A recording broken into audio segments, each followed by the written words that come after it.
Hi, Christina. It's great to meet you, and thank you for joining me. How are you today? Oh, I'm doing great. I'm so happy to be here. Thanks for having me. Yeah. Before we dive in, can you tell me a bit about yourself and how you discovered Carnivore? How did it all start?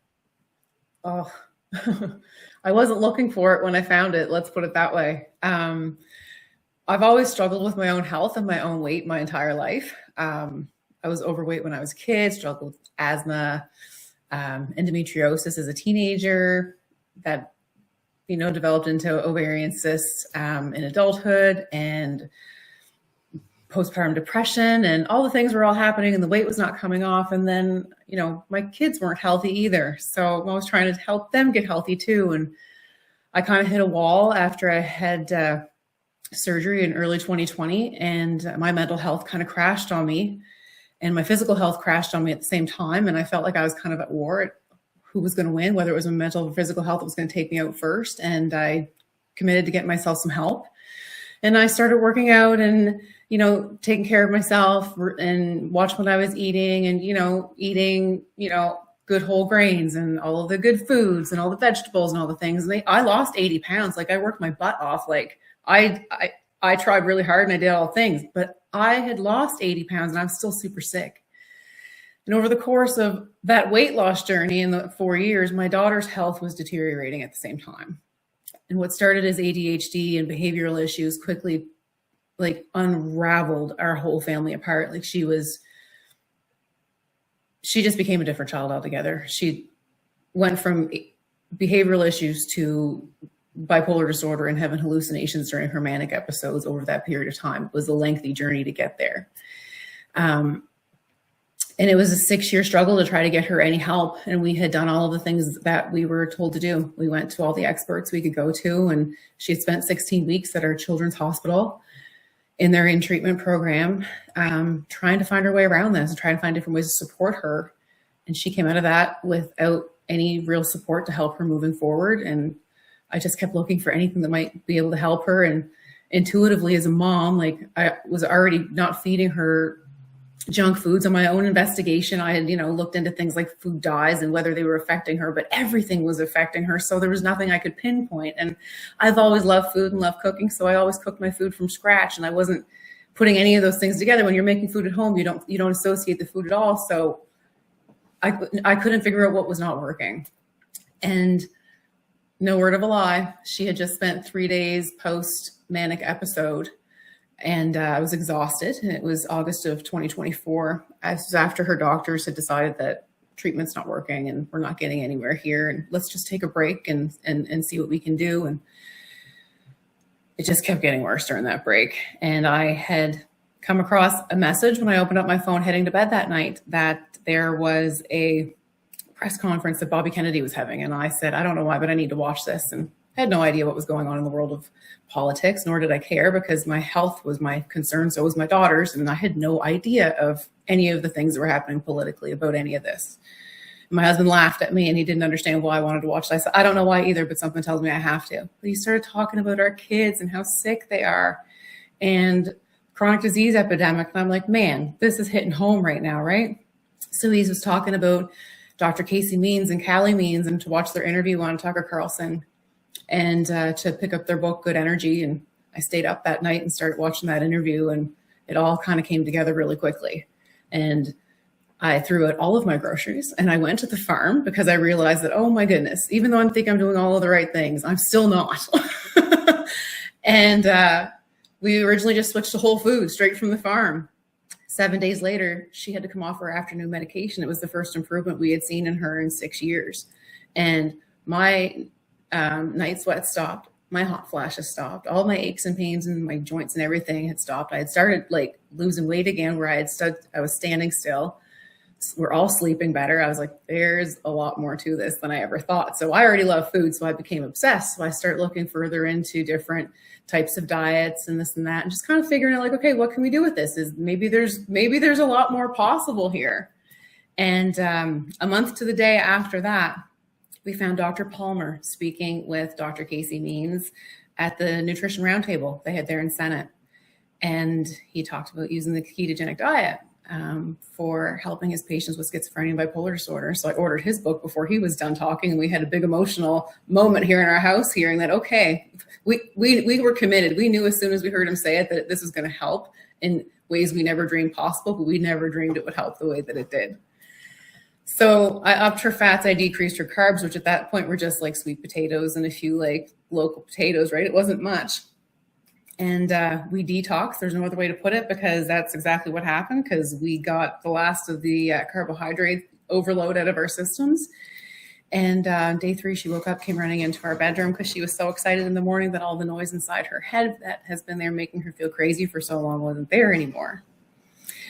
So that began our journey of discovering, okay, well, let's figure out which foods are making you like really feel this way, right? Because she started feeling so great and she was doing so well, but there were still dips and little things we were trying to work out. And we had looked into the carnivore diet at one point in time during this, because she thought, what if this doesn't work, Mom? And I was like, what do you mean, what if it doesn't work? Like, let's have faith. Like, we can do this. Like, the body is an incredible machine. We know that it's possible. Like, it could work. And we had watched a few videos of Michaela Peterson talking about it and kind of like introduced her to the idea. And I just kind of let it sit with her. I didn't push her into any of it or anything like that. I wanted it to be something that was her decision. Like, this is her body, right? Like, she needs to want to do this or it's not going to work, right? So we started trying to pinpoint which foods were creating these different reactions in her body, what were making her symptomatic, because who would think that cucumbers would make your ADHD symptoms worse, right? Like, that's not something you'd ever think of because it's a healthy food, right? So when your fats and your carbs and your protein are in your macro check to be in ketosis, and you're showing you've got these great ketones, but you're still experiencing these symptoms, we got really curious as to what it was. So we decided the first group of foods we would eliminate was lectins. And we were barely a week into it. And she says, Mom, let's just go full carnivore. And we did. And she got so much better so fast. It was just like everything was night and day. She went full ground beef and steak and butter and bacon and you name it. She was eating all meat. But she was primarily eating that beef. She loved that beef. And after that, we started reintroducing her favorite foods, little bits of them, to see which ones she could tolerate and which ones she couldn't. She was able to like curtail a specific diet for her with just the foods that she really, really likes, and learn how much of which ones she can have and which ones she can't. And when she feels any bit outside of where she feels her best, she goes right back to that carnivore mindset all over again. And that's where we sit. We're not full on carnivore all the time anymore. Like, we've all gotten ourselves to a point where we've learned what makes us feel good and what doesn't. And we go right back to that carnivore whenever anything falls apart, we go right back to it. That's really awesome, Kristina. First of all, I really respect how intentional you guys are, and like how thorough and thoughtful your approach to all this thing. I mean, 6 years of, since she was diagnosed. And I feel like what stands out to me is just like more, not just like the change of diet or the lifestyle. I feel like the unity behind your family, they're willing to look this up, the carnivore, the whole research thing. And I feel like your kids are very fortunate to have you and your husband, to willing to look deeper. I think that's what's really cool. I guess I just want to touch base. Yeah, I guess I just want to touch base, early on before carnivore, during the struggle years. Did you have any assumption what was causing this health issues, your health issue, your kids' health issues? Like for me, I had a lot of skin issues back then. I'm thinking it was life in general, the stress, or maybe I was getting my head dirty. That's why I'm getting these rashes, like random things. Did you ever had like any assumptions before? And what were they? I spent my whole life asking my doctors why I was sick. I couldn't figure it out. If I'm doing what you're telling me I should be doing to feel better, why don't I feel any better? Why, if I'm eating less and moving more, am I still not losing weight? Why, if my siblings are all thin and lean, I'm not, right? Like, I've had these questions my whole life. No one ever had the answers. When my mental health was the issue, I never ever understood that chemical imbalance theory, right? So when I started learning about Dr. Palmer and the brain energy theory, and he's talking about the brain imbalance as being no different than imbalances, we're feeling elsewhere throughout the body, they're carrying the same pathophysiology, right? That made sense to me, right? Like, to understand our symptoms, no matter where they're at within our body, as coming back to a metabolic and mitochondrial issue, that gave me agency over what I was doing to power my body. I was like, whoa, I can do this. Like, I don't need this from outside of me. This is my responsibility. And it really helped me see it in a whole new light. And I learned how to teach my kids that, right? I wanted to learn it in a way that I could teach them. So I hit the books. I was like, we aren't supposed to be sick. We just think it's normal because it's everywhere, but it's not normal. And once I figured out the answers to those questions, I couldn't help but keep talking about it, because I got to live how fast that everything turned around, right? It's like I spent my whole life looking for the answers to these questions, and I finally found them, and it finally makes sense. And why wouldn't you want to share that with people and help others figure it out too, right? Yeah, I feel like that's exactly true. That's how I feel about it too, because you mentioned about like your daughter like having these voices in her head like gone. I mean, here's something I've never talked about to people. Like I had OCD in the past. Like I know those voices, like those rituals I have to do, like because illogical thoughts, like if you don't do this, your parents are gonna die. But those things went away when you went carnivore. I feel like there's something is just like changing your diet. We just like automatically make it go away. I feel like that's the part of it. That's the main aspect of it. It's just that's how simple it is. Just knowing this is what's gonna save you. It's crazy, right? I've also had that experience, right? I've also struggled with OCD, and it was always my like. I didn't realize how much time I spent trying to like count things or to continue those same patterns that were making me comfortable, because those were things that I just stopped doing once my body started healing, right? So it's such a difference in the way you view those things too now, right? Because it's like I spent so much time worrying about what I was doing that was making me feel that way. Why was that happening? And could it really be as simple as being the food? It's like, holy crap. Like, why? Man, like this just makes so much sense once you do it. It's like, why don't more people just try? Yeah, absolutely. Yeah, you're right on that. Did the doctor ever discuss like nutrition as part of treatment, or was it just like subscribing medications, or like maybe counseling as a treatment? So early on, the first methods of treatment were getting involved in therapy, right? Getting a family counselor involved within the mental health system, and trying to work within our school system to set up supports to try to help her, and of course medications. But as far as nutrition went, that wasn't a conversation that was being had.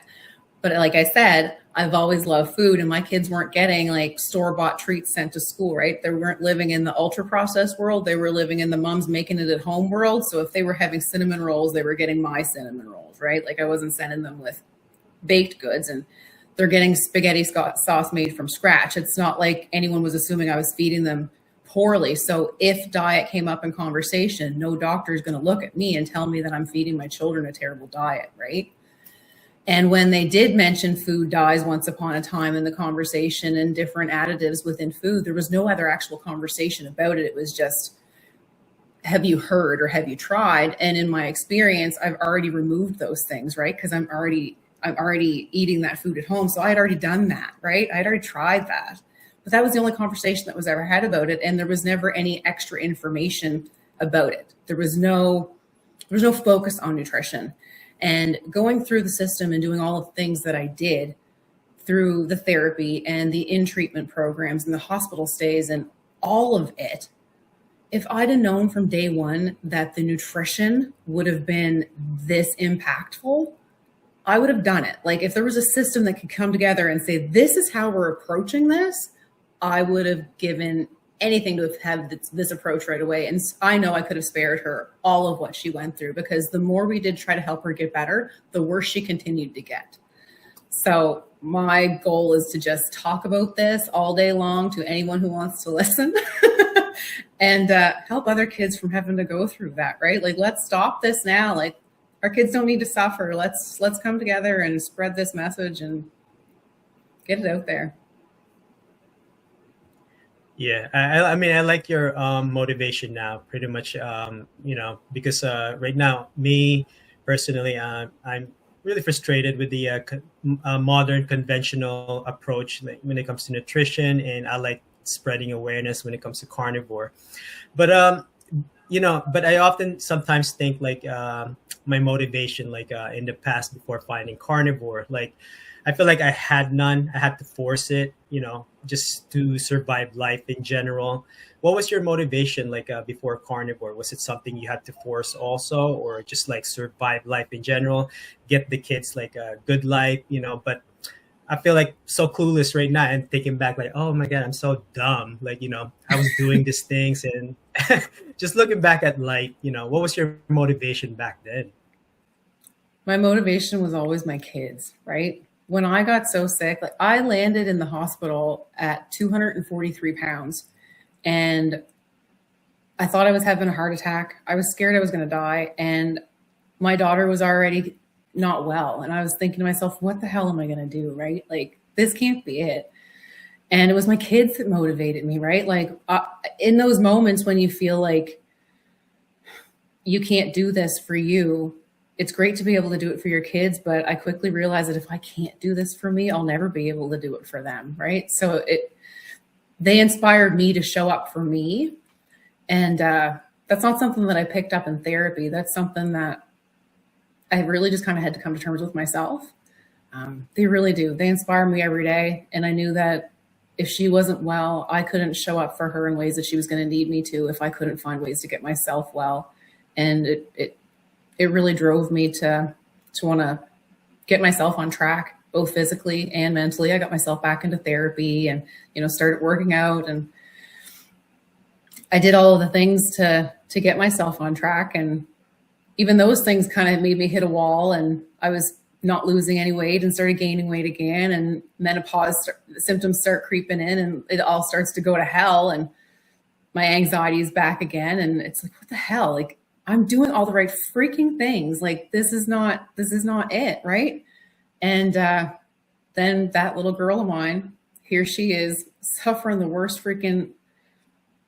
worst childhood I could have ever pictured her walking into was what I was watching her walk right through. And I couldn't let her do it.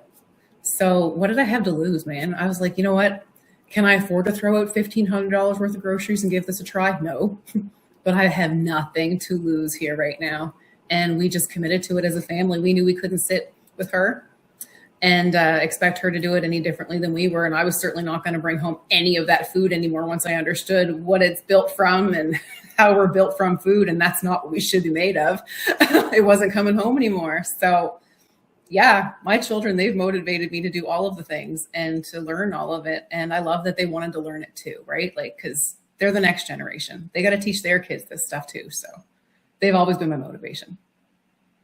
Yeah, that's pretty awesome. I mean, I guess looking back at the start of your carnivore journey, did you had like because you're going against the medical nutritional approach, did you have like any doubts in the beginning, or did you also had like any mistakes in the beginning? It might not work. I had absolutely no doubt in my mind after watching the interview that Tucker Carlson had with Casey and Callie Means. I sat there and I watched that whole interview and everything made sense by the time the interview was over. I was like, one way or another, this is going to work. I said, there's no way that we are not going to feel better. Like, there's just no way. It just made sense, right? I was like, man, I've been looking for these answers my whole freaking life. 2 hours listening to Tucker Carlson, Casey Callie Means, and it all came together. I was just like, holy shit. That was it for me, man. Like, I couldn't go back. And I did.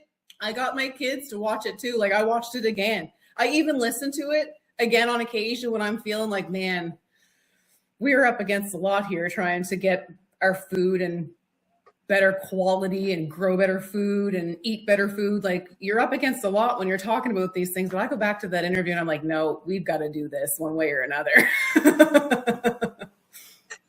Yeah, I mean, I absolutely agree because I feel like we're not gonna get this information anywhere else, but but in our space, and we have to pretty much like you said in the beginning, spread this awareness so more people can heal.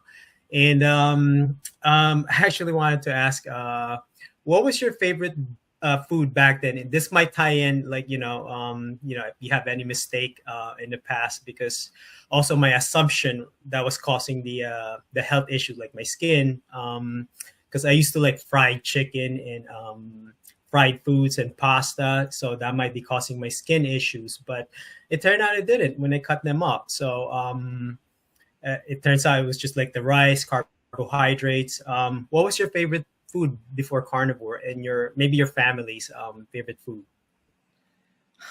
I love making my grandmother's homemade bread. Like, I am that old lady at heart. Like, I want my hands in that dough. I put my heart and soul into it, right? Like, I love that whole process. It's a labor of love for me, right? Like, food has always been my love language. And those homemade carbohydrates, they're made with love, but it's like, man, those were not the right ingredients to be making your love bread from. Like, this is not what I'm trying to do here. I'm not trying to feed my family full of poison, but that's ultimately what I was doing. Yeah, that's pretty cool. What does the typical day or week look like? The eating look like for you guys now? Like, is your family pretty much consistent? Are you guys all in sync with your diets? Like, are you all doing carnivore, or because you mentioned keto earlier? So, who's doing Yep. keto or who's doing a strict? Yeah. So, well, we're all different, right? Every single one of us. So it would be crazy for me to expect any one of us to have the exact same plate as the other. So I don't. So I simplify it. So every single day, I make sure we've got our ground beef and we've got our eggs for breakfast. And we either have an avocado with it if we want, or we don't. But we've always got that beef and eggs as the foundation. Even Genevieve, some days she'll just go with just the beef, throw some butter on it, and that's it. But there's always that beef for breakfast. You got to have that beef for your breakfast. I said, I don't care what you want to have for the rest of the day. You're starting your day with a really good breakfast whenever you have it.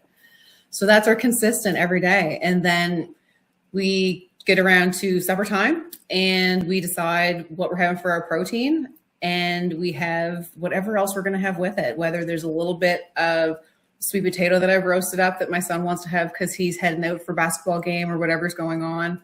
I might have some broccoli steamed or some like low carb veg that we may or may not want to have. We're not in season right now, so I'm not wasting my money on buying stuff that's frozen in the store that's not fresh and local, because that just doesn't make sense once you've gone carnivore at all, right? Like, why would I bother?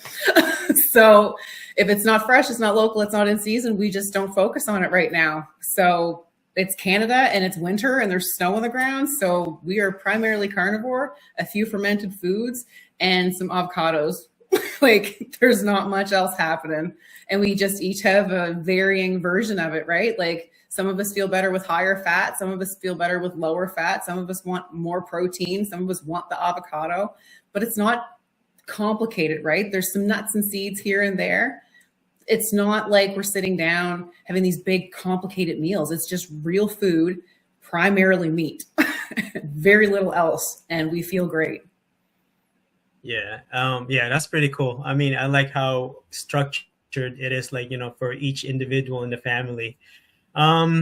What is the hardest thing about being carnivore for you? Like, for me, has been the social gatherings, family and friends, holidays, the travel, and the cravings in the beginning slowly went away. Like, I think for me, after 1 year, and also maybe kids being in school, because they have a very different nutritional approach and like different understanding of what is good and what's bad. I think my son came back one time telling me that Gabby, my classmate, like telling me that meat is not good for you. Did you tell him I'm carnivore?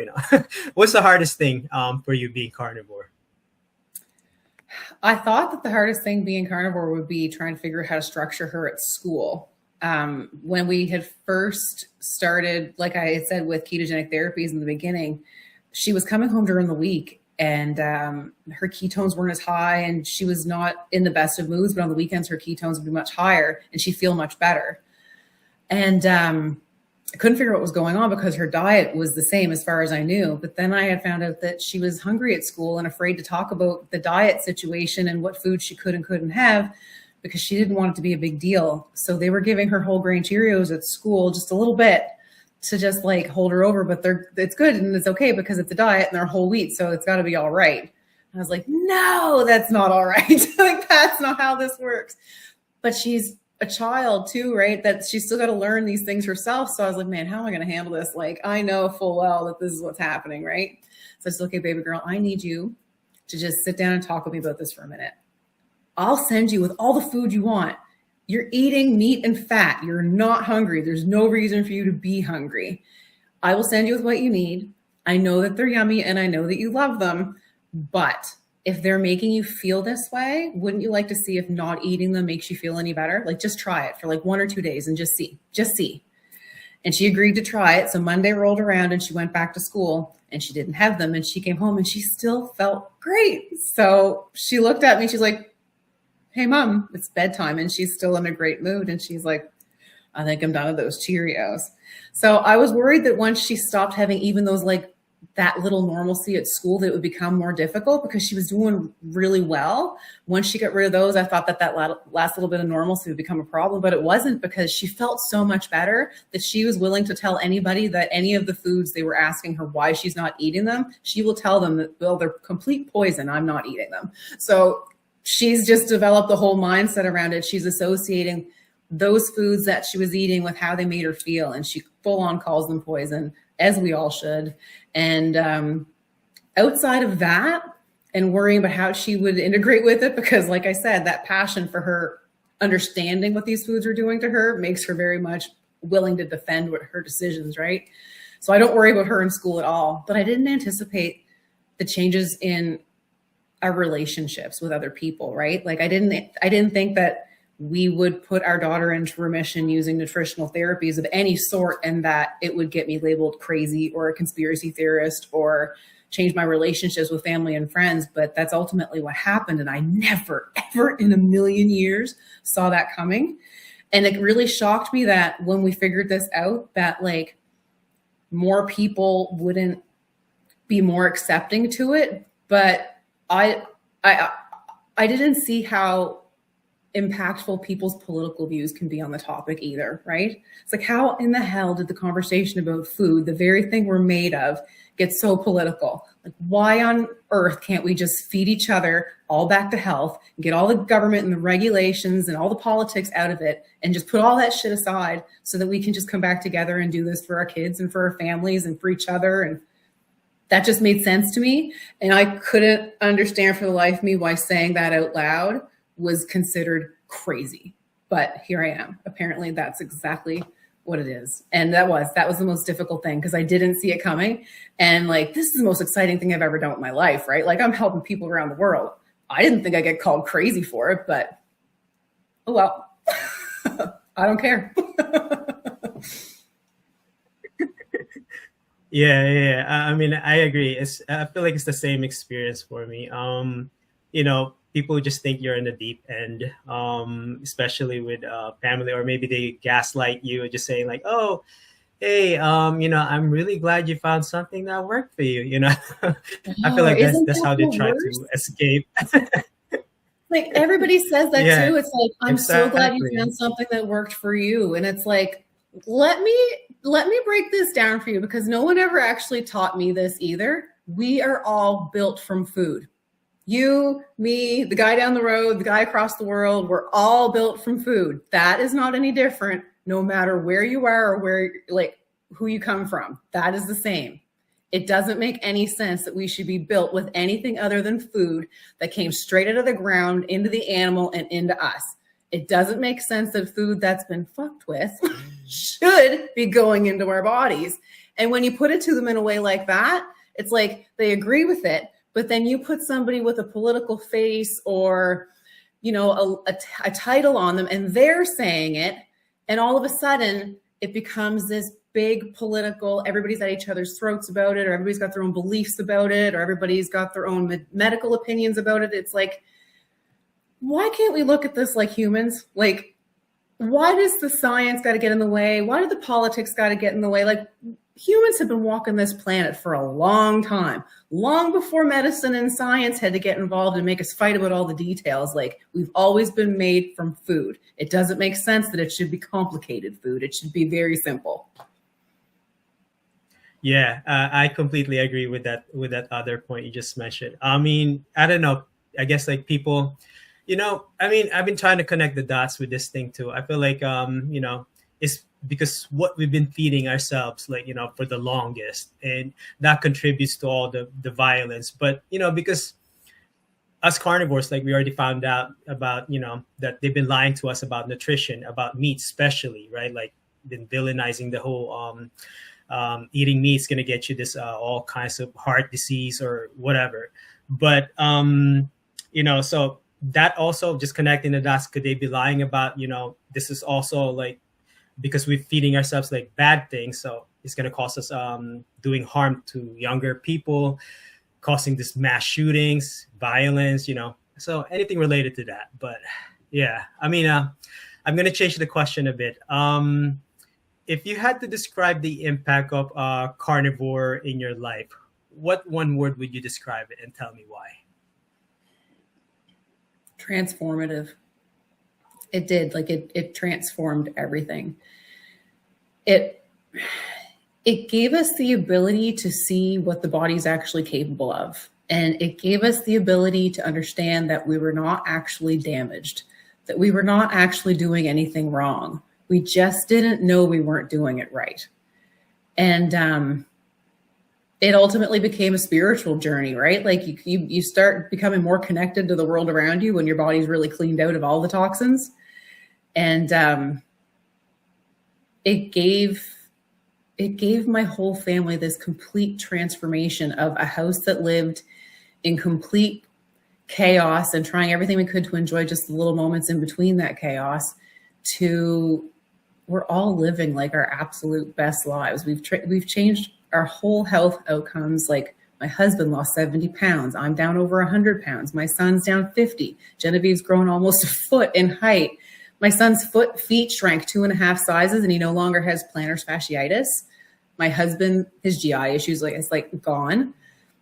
My own PCOS that I was still struggling with, gone. It's like, it is transformative, right? Like, it's given us our health back, which in turn has given us the ability to spend time together back and to spend time doing things we enjoy back. And we're getting to do things that we've never been able to do as a family. So like, transformative is an understatement, because it's given us so much. Like, I could never have anticipated the amount of change in the short period of time, but I'm so glad that I was able to do it, and do it with my family, and do it all together, because like, it changed our whole outlook on the entire world around us, right? Like, you start to look at things differently. You start to see things differently. You start to feel things differently, right? Like, you're connected to the world in a different way now. And you see things for what they are. And we have each other because of that. And I'm really glad we got to do it together, so that we weren't alone in that process, because it's been so isolating. But the transformation and how we got from there to here has been so cool. And I'm really excited to see where it's going to take us next. But yeah, transformative is definitely the word. Yeah, absolutely. I like that. Very well said. A lot of people, would try something, like especially trying maybe a specific diet, but they never really jump into it, like to see the result long enough. So I guess knowing what you know now about nutrition and the lifestyle, if you can give a piece of advice to someone, or maybe a parent who had a similar issue with their son or daughter, and they've seen improvement with your kids' health, but they're super skeptical about meat, fat, and all, and getting heart disease, but they have no clue. So what would you tell them? I tell them the same thing that I tell people every time I have this conversation with people. I do this all the time, is that our bodies are built from protein and we need the fat to break it down. And our bodies require that fat to also build these cells. We need those. There's no essential carbohydrates. They're just bonuses. Whatever we can tolerate of them is a bonus, but we are not tolerating them. And that is why we're sick. So when those carbohydrates get shifted into sugars, that's what they are in our bodies. And our bodies don't know the difference. We're made from protein and fat. If your kids want to eat a protein and you can get them some good fat, focus on those and consider everything else a bonus. Focus on those, worry about the rest later, because that's what they're made from. That's what their brains need. That's what their bodies need. That's what they need to become these big, healthy, beautiful humans and healthy, happy ones, right? Like that's what we want. They don't need to be overloaded with all of the extras. If we focus on what they need to be built from, everything else can like come out in the wash. I think we're focused so much on worrying about, we are focusing on eating the rainbow. And you know what? That's great. And that's beautiful. And that's wonderful. But you're also parenting children and we're trying to get them off of ultra processed foods right now. We got to make this as easy for them and as simple as possible. No children that are living on a bread, rice, and pasta diet is going to eat the rainbow right off the hop. But if they will eat some ground beef, give them that ground beef and give it to them all day long. They'll be fine. You know what? In fact, they'll be great. Like, it's okay. Don't worry about it. I think it's so important that I'm as honest as I can be with them about it. Like, this is not the time to, for lack of a better term, sugarcoat shit. We've been sugarcoating everything and we're sick because of it. So I go in with the honesty. I go in with the truth.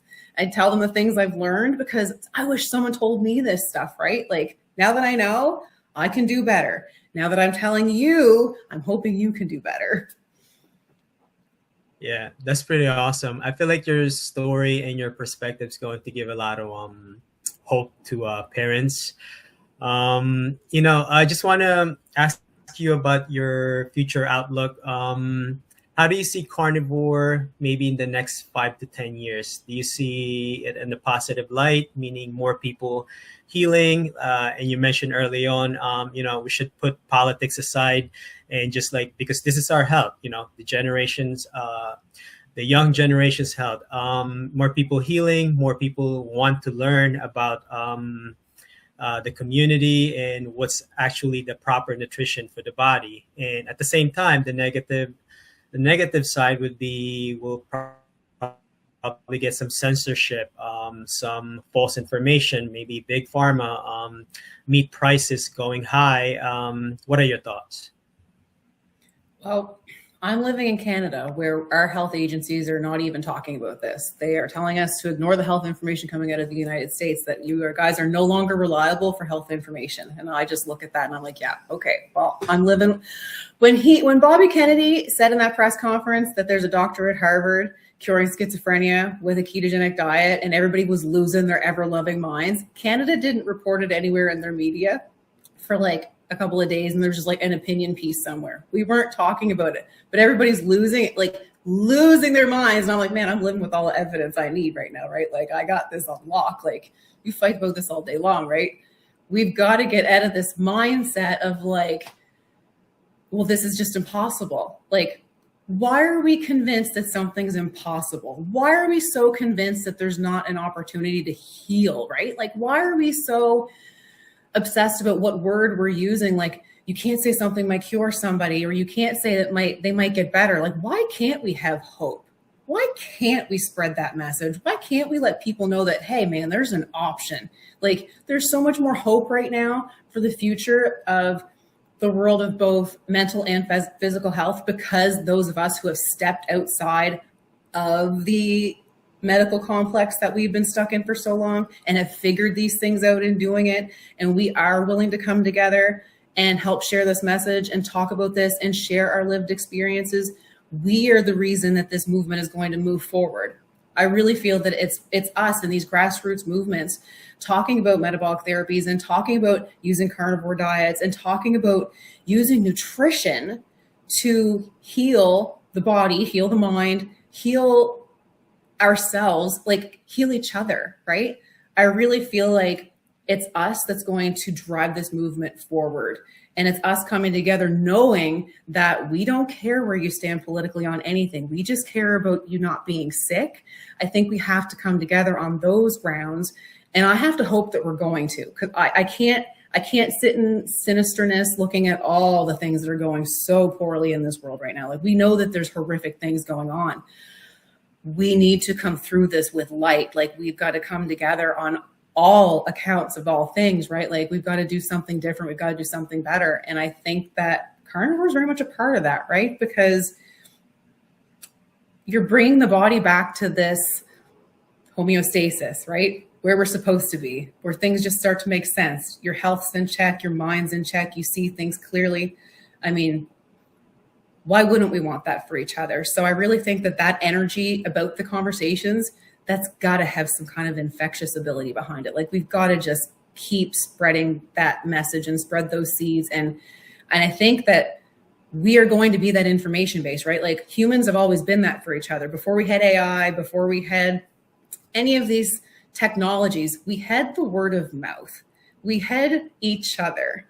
So I really think that it is all of us collectively that are just going to say, you guys can keep fighting about this all day long. We're going to do our thing over here. We're going to eat meat, and we're going to raise our meat. And if you're going to make that more and more unachievable for us to do, whether through raising prices of things and all those other systems to make that more difficult, well, then how many of us are going to not eventually see that this is what's happening? Like, maybe there are political factors at play, but maybe we need to unsubscribe from all of that and take it back into our own hands and come back into our local communities and focus on our local farm systems and unsubscribe from the big systems, because those big systems are going to keep fighting about how they want to do it because they want to make money. And that's their prerogative, right? That's what industry's for.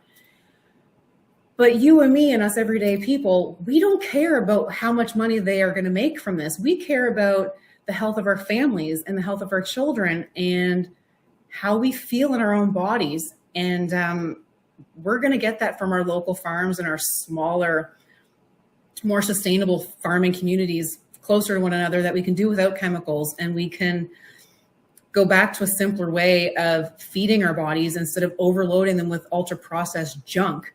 We can change the entire way we're approaching the conversation, I think, about food, and come together outside of the politics and outside of the regulations and outside of the disinformation and misinformation nonsense that's all going to happen, and just keep bringing more people who are currently fighting about all of that. Like, there's room for all of you who are fighting about all of this over here on this side when you're ready to come, because your health is not political. It shouldn't be to anybody. And we need to really step back and see the forest for the trees, I think, because we were not supposed to be sick, and we were not supposed to sit by and just let it happen. And when you see something going so wrong, sooner or later, I think you have to sit back and see that it is going so wrong and form your own opinion about it and try something new, try something different. And maybe carnivore is that different. And whether it's the step you come to that helps you get to that other side, or it's the seeing where the other side's at that makes you want to try it, I don't care right now. I think that everyone would benefit from giving it a go.